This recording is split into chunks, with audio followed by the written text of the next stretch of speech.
नमस्कार प्यारे विद्यार्थियों। पढ़ने और पढ़ाने के हमारे YouTube platform career making classes पर आप सभी का स्वागत है। और मैं चंद्रभान सर आज आपके सामने जो हमारा ग्रामर का जो सबसे मूलभूत टॉपिक है वो है हमारा वर्ब, वो लेकर के प्रस्तुत है हूँ। जैसा कि आप सभी जानते हैं कि वर्बें संख्या में अनंत होती हैं, ना ही उनकी जो सभी फॉर्म्स को याद किया जा सकता है और ना ही लिखा जा सकता है और ना ही पढ़ाया जा सकता है। फिर भी हमारे पास इन सभी चीज़ों को सीखने के लिए एक यूनिक मेथड होना चाहिए जिससे हम मतलब ग्रामर का इस टॉपिक सही कर सके। तो इसके लिए हमें क्या करना है कि जो लगभग सभी वर्बों की second form third form same ही होती हैं या इनका फॉर्मेशन ईडी से हो जाता है। तो पर कुछ चुनिंदा वर्ब ऐसी होती हैं जिनका ईडी से नहीं बनता है। तो याद लगभग संख्या में 20-25 हजार के समथिंग होती वर्ब, जो कि नाउन है उस हर किसी का वर्ब बनाया जा सकता है। पर हम क्या करेंगे, अभी जो चुनिंदा वर्बें जिनकी सेकेंड फॉर्म थर्ड फॉर्म अलग है या अलग मेथड से बनी है उनका हम अध्ययन करेंगे। तो हमारा जो टॉपिक है हमारा verb and verbs and their forms, क्रिया और उनकी फॉर्म, क्रिया और उनकी फॉर्म्स। जैसा कि आप सभी जानते हैं कि each main verb has 3 forms, कि हर मेन वर्ब की 3 फॉर्म्स होती है। एक बेस फॉर्म होती है, एक पास्ट फॉर्म होती है, एक पास्ट पार्टिसिपल फॉर्म होती है। और ये जब संख्या में हजारों की संख्या में लाखों की संख्या में होती है तो इन सभी को तो याद नहीं किया जा सकता। उसी के लिए तो हम चाहते हैं कि जो मेन वर्ब है जिनकी तीनों फॉर्में भिन्न है या अलग भिन्न तरीके से बनी है हम उनका ये अध्ययन करें। तो वो संख्या में लगभग 200 के समथिंग की है। और जब आपके सामने 30-40 हजार वर्बें हो वो सारी आप याद कभी नहीं कर सकते। इसके लिए अच्छा है कि हम केवल उन वर्बों का अध्ययन कर लें जिनकी फॉर्में अलग मेथड से बनी है और बाकी लगभग सभी की ईडी लगा करके बन जाता है। जैसे डिस्कवरिंग खोजना, ईडी लगाओ, discovered third form second form दोनों बन गए। तो अब हम जो उनका अध्ययन करेंगे जिनकी तीनों फॉर्में भिन्न होती हैं। जैसे एक हमारा तो अब बताया सबसे पहली फॉर्म होती है बेस फॉर्म, इसको हमें फर्स्ट फॉर्म भी कहते हैं। दूसरी है हमारी फर्स्ट फॉर्म और उसको हमें सेकेंड फॉर्म भी कहते हैं। तीसरी है हमारी पास्ट पार्टिसिपल फॉर्म और उसको हमें मतलब थर्ड फॉर्म भी कहते हैं। तो हमारी बेस फॉर्म है, वर्ब हमेशा एक अपनी बेस फॉर्म में ही होती है, वर्ब हमेशा बेस फॉर्म में होती है। तो हम जो बेस फॉर्म है फर्स्ट फॉर्म, जो पास्ट फॉर्म है, जो पास्ट पार्टिसिपल फॉर्म है। तो हमारी सबसे पहली फॉर्म है, जैसे हम एक अच्छी सी लिखते हैं हमारा गो, ये हमारी बेस फॉर्म है, जाना। इसका किसी टेंस से लेना नहीं है। कुछ लोग इसको मतलब कभी कभी प्रेजेंट में लिखते हैं, प्रेजेंट नहीं लिखा जाना चाहिए, ये हमेशा बेस फॉर्म होती है। तो गो का होता है जाना, मतलब जाने की क्रिया होना। तो इसकी सेकंड फॉर्म वेंट नहीं गया, मतलब जाने की क्रिया हुई, मतलब इसको पास्ट टेंस को शो कर रहा है। पर हमारा जो पास्ट पार्टिसिपल है, पास्ट पार्टिसिपल, कुछ कहते हैं फ्यूचर फॉर्म होती नहीं है। तो पास्ट पार्टिसिपल देखो ये तो केवल पास्ट, इसमें कोई घटना के बारे में बताया जा रहा है, इसमें उस घटना का कंप्लीशन बताया जा रहा है, उस क्रिया का कंप्लीशन बताया जा रहा है। जैसे गोन, तो गोन क्या बताया जा रहा है, उस गो का काम कंप्लीट हो गया था। जैसे गोनी जा चुका। तो मुझे सबसे फनी टॉपिक है वह भी लगता है जब हिंदी मीडियम के बच्चों को पढ़ाया जाता है। इंग्लिश मीडियम वाला तो कंप्रोमाइज कर लेते, कोई बात नहीं। पर एक बार की बात है, बच्चों को पढ़ाया जा रहा था, जैसे वाक्य था सीता खाना पका चुकी है, सीता खाना पका चुकी है। तो बच्चे प्रयास कर रहे थे, उन्होंने कहा सर सीता का तुमने लिख लिया है, तो इस चुक्की को क्या कहते हैं या चुक्का को क्या कहते हैं? तो बेटा ऐसा बिल्कुल होता ही नहीं अंग्रेजी में। चुक्का का चुक, किसी ने कहा रहा को क्या कहते हैं? एक था खाना, मतलब राम खाना खाता है, सर खाता को क्या कहते हैं? आपको ऐसे नहीं भटकना है, आपको बस क्रिया देखनी है। क्रिया कौन सी है? वो गो है, इतना ही ध्यान रखना है। अब जाता है, खाता है, पीता है, उसका कोई नहीं, क्रिया में पीना, उसका ध्यान रखना। तो एक बच्चा था, उसने कह दिया कि मतलब सर राम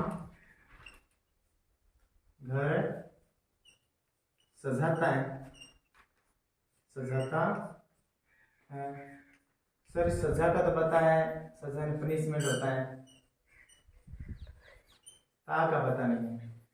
ऐसे नहीं भटकना आपको, आप बस मुख्य क्रिया देखनी है। क्या देखनी है? मुख्य क्रिया। क्रिया क्या है? सजाना, डेकोरेट, उतना ही ध्यान रखना, और भटकना आपको नहीं है।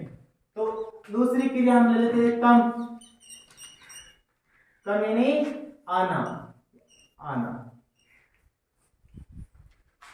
कम की सेकंड फॉर्म केम, आया, और इसकी थर्ड फॉर्म है कम आ चुका।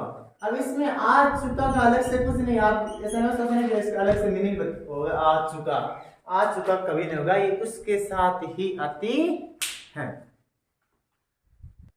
हाँ, जो हमारी तीसरी सबसे अच्छी क्रिया है, और वो है हमारा सबसे पवित्र और सबसे अच्छा कार्य है टीच। टीच बच्चों, ये पढ़ाने का टीच एक ऐसी क्रिया है जो कोई भी बिजनेस हो, मतलब आपने दुकानदार से कोई चीज खरीदी, दुकानदार को अगर फायदा हुआ है, सीधा मतलब आपको नुकसान हुआ है। आपको फायदा हुआ है मतलब दुकानदार का नुकसान हुआ है। पर ये पढ़ाना ही एक पेशा है जिसमें दोनों का फायदा होता है। तो टीच का होता है पढ़ाना, इसीलिए पढ़ाना को सबसे अच्छी मतलब जॉब समझा जाता है, पढ़ाना। तो टीच पढ़ाना, टॉट पढ़ाया, टॉट पढ़ाया, और इसकी थर्ड फॉर्म सेम, टॉटिनी पढ़ाया जा चुका या पढ़ा चुका, पढ़ा चुका। अब बच्चों के डाउट यहां से जनरेट होते हैं कि सर एक बात हमें समझ ये नहीं आई कि ये केम है, सर ये कम है, ये भी कम है, ओके, ये आपका टॉट है, ये भी टॉट है। हमें ये पता कब चलेगा कि ये सेकेंड फॉर्म है या थर्ड फॉर्म है? यहाँ पर तो यहाँ पर फॉर्म और थर्ड फॉर्म सेम है, और यहाँ पर सेकेंड फॉर्म और थर्ड फॉर्म सेम है, और यहाँ तीनों की अलग है। हमें पता कब चलेगा?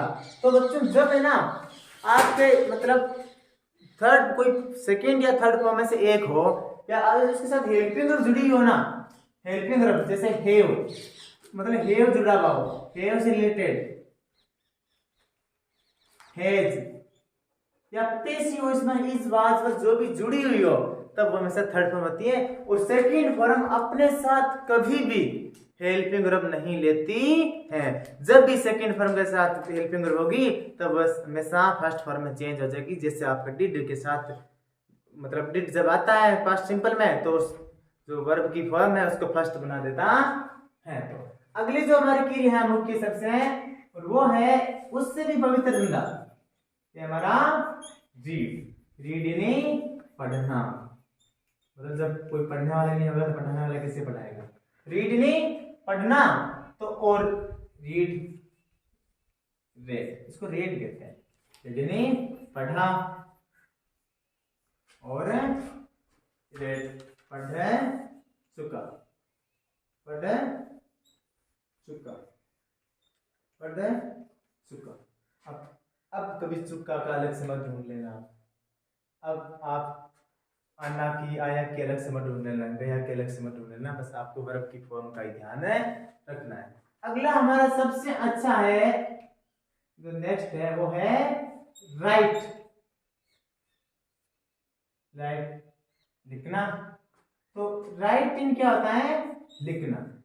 जैसे मैं अभी चाक से लिख रहा हूं, तो लिखना, इसी को हम लिखेंगे रॉट, लिखा। और एक बात और, आप कभी अपने शिक्षक से ही मत पूछ लेना सर चुका को क्या कहते हैं, कभी मत पूछना। आप इतना पढ़ने के बाद में ये कभी भी ऐसी सिली हरकत मत करना आपकी चुका को क्या कहते हैं। आपको इतना ध्यान रखना है कि क्रिया का कंप्लीशन दर्शा रही है।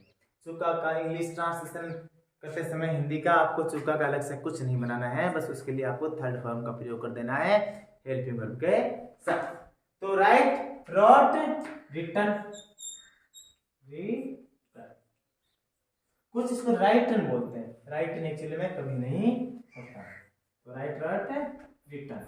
और क्यों नहीं होता है ये भी आपको कारण बताया जाए तो आप देखिए कि जब है ना कभी भी ये आपका खालिस्तान है, यहाँ पर भी खालिस्तान है, ठीक है, और यहाँ पर आपका आई है और यहाँ पर क्या है, ई है, और यहाँ पर कॉन्सोनेंट है और यहाँ पर भी क्या है, कॉन्सोनेंट है, तब हमेशा ध्वनि आएगी आई की। किसकी आएगी, आई की। जैसे आपका है आर आई सी ई, क्या नाम है, राइस, आई की ध्वनि आई है। वैसे आप डब्ल्यू आई एस ई, आई ई, व्यंजन, व्यंजन, तो वाइस बोलते हैं। तो इसी प्रकार यहाँ पर तो आई है पर ई तो इतना दूर है ना, तो इसलिए इसको हम रिटन ही बोलेंगे। कुछ राइटन बोलते हैं वो पूरी तरह से गलत है। अगला उससे भी अच्छा काम, और अगर वो चीज ना हो तो ये सारा काम हो ही नहीं सकता है, वो है हमारा स्पीक। स्पीक यानी बोलना, स्पीक यानी बोलना, बोलना, स्पीक, स्पोक बोला, स्पोक यानी बोला, और स्पोकन यानी बोल चुका, स्पोकन यानी बोल चुका। मतलब स्पीक की भी तीनों फॉर्में भिन्न भिन्न होती है। हम केवल उन्हीं मेन वर्ब का अध्ययन करेंगे जिनकी तीनों फॉर्में अलग अलग हैं और जिनकी ईडी से बनती हैं। जो इनसे इतना पढ़ाने के बाद 200 मेन वर्ब कराने के बाद जो बचेगी वो सभी ईडी से बनेगी। और एक बात आप हमेशा विश्वास में रखिएगा इस चीज को कि जो 200 आपको मेन वर्ब याद करा दी जाएगी या लिखा दी जाएगी, उसके बाद में आप कभी भी मतलब सेकेंड फॉर्म थर्ड फॉर्म में कभी भ्रमित नहीं होंगे। आपको से उस क्रिया का मीनिंग भले ना आ रहा हो, आप उसकी सेकेंड फॉर्म थर्ड फॉर्म बना सकते हैं। और ग्रामर क्या होती है, वर्ब की सही फॉर्म और हेल्पिंग वर्ब लगाना, उसके इतना करने के बाद आपको कभी भी हेल्पिंग वर्ब की नौबत कभी भी नहीं आएगी, सॉरी मेन वर्ब की नौबत नहीं आएगी। तो स्पीक, स्पोक, स्पोकन। अगला हमारा सबसे इससे भी जरूरी काम अंडरस्टैंड। अंडरस्टैंड यानी समझना, अंडरस्टैंड यानी समझना,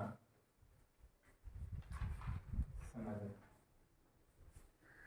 तो इतने सारे जो काम किए इनको समझना भी जरूरी है। तो अंडरस्टैंड यानी समझना, अंडरस्टूड यानी समझा, अंडरस्टूड यानी समझ चुका, समझ चुका, समझा, और अंडरस्टूड यानी समझ चुका, समझ चुका। और जब इतना समझने का काम हो तब आपको अच्छा सा काम करना चाहिए, वो हमारा होता है से। कौन सा होता है, SAY, से यानी कहना। क्या होता है, से यानी कहना। और कहना SAID, सेड यानी कहा। ये चीज हम सबसे इंपॉर्टेंट चीज रहती है, याद रखना आपका, कहा। सेड यानी कहा और सेड यानी कहे चुका, कहे चुका। तो अभी हमने इन 8 मेन वर्ब का अध्ययन कर लिया है और इसकी तीनों फॉर्मों का अध्ययन किया है। और हमारे जो इनका अध्ययन करने का सिलसिला हम लगातार जारी रखेंगे। और आप हमेशा आपकी क्लास लगभग 7 से लेकर के 7:15 तक यूट्यूब प्लेटफॉर्म पर अपलोड हो जाएगी। तो इसका जो हमने लगभग हम 200 मेन वर्ब अध्ययन करेंगे, 200 वर्ब्स। और इस बात का आप अपने साथ विश्वास रखिएगा कि इन 200 वर्बों को करने के पश्चात आपको कभी भी इनकी फॉर्म में याद करने की जरूरत नहीं पड़ेगी, क्योंकि इनसे जो अलग है उन सभी की ईडी से बन जाती है। मतलब आप मुख्य क्रिया के साथ ईडी जोड़ोगे तो हमेशा बन जाएगी। तो एक हम ऐसा क्यों कर रहे हैं, मेन कारण ये है कि आप मान लो 10,000 लोग खड़े हो, एक अच्छी सी यूनिफॉर्म, तो अगर आपको कहा जाए कि मतलब इनमें यूनिफॉर्म वालों को तो अलग कर दो और जो यूनिफॉर्म में नहीं है उनको अलग कर दो, तब आप क्या करोगे? या तो आप 10,000 को सभी को एक तरफ ले आओगे, या जो 10-20 लोग हैं विदाउट यूनिफॉर्म के उनको अलग कर दोगे। इसमें आप कौन सा काम करोगे? जाहिर सी बुद्धिमानी वाली बात ये है कि जो 10-12 लोग हैं उनको आप अलग ले आए ताकि वो सेम हो जाए। तो इसी प्रकार से हम जो 20-30 हजार वर्गें होती हैं उनमें जो थोड़ी भिन्न है उनको अलग ले आते हैं और बाकी सभी ईडी से बन जाता है। तो आप सभी इनका अच्छी प्रकार से 10 से ज्यादा नहीं करोगे इनमें, तो जो 10 करवाए जाए उनको अच्छी प्रकार से लिखना, तो इनका अच्छी प्रकार से अध्ययन करना। और आज हम बस इतना ही अध्ययन करेंगे और आप सभी का बहुत बहुत आभार, आप सभी का धन्यवाद। Have a good night.